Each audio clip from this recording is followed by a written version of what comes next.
Dear students, this is Dr. H. Mohansundaram. Welcome back to my channel HMS Accounts and Finance Academy.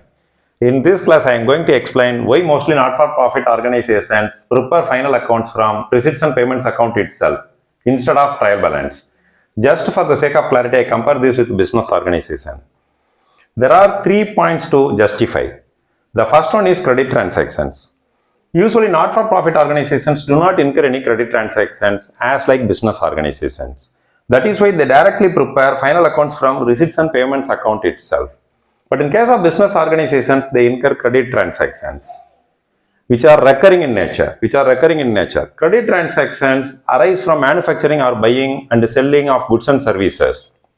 So they need to maintain too many books of accounts. For example, purchase book, purchase return book, sales return book, bills receivable book and bills payable book. That is why they are preparing trial balance in order to consolidate all the ledger balances in a single page. The second major point is income versus expenses. Actually, not-for-profit organizations collect the revenue first and they spend out of the revenue they have collected. If their income is more or revenue is more, they will spend more. If their income is less, they will spend accordingly. Usually they collect incomes in the form of subscriptions from members, donations from the general donations from the public, or interest on investment, etc. But in the case of business organizations, they have to spend first. That means they have to manufacture or buy goods and services, and they have to spend money for other related expenses. And then by selling the goods and services, they can collect the money, they can generate the revenue. So that they need to prepare too many ledger accounts. The third is accuracy.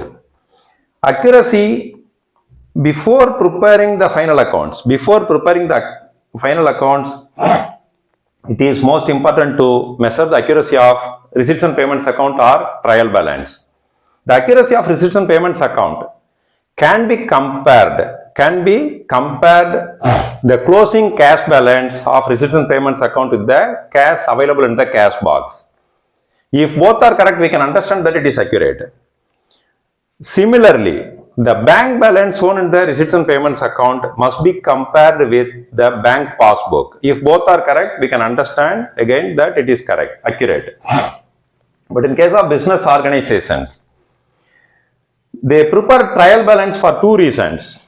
One is to bring down all the ledger balances in a single place, which is called a trial balance. Right? The second one is accuracy. Just by seeing the total, one can easily understand, right? The total of debit and credit column will make us to understand that it is accurate. The accuracy here will not be, we cannot assume that it is 100%, because any error following the duality principle will not reflect any changes in the total columns or in the values. I will put a separate video for rectification of errors. There you can understand, right? I hope that you all would have understood clearly about this.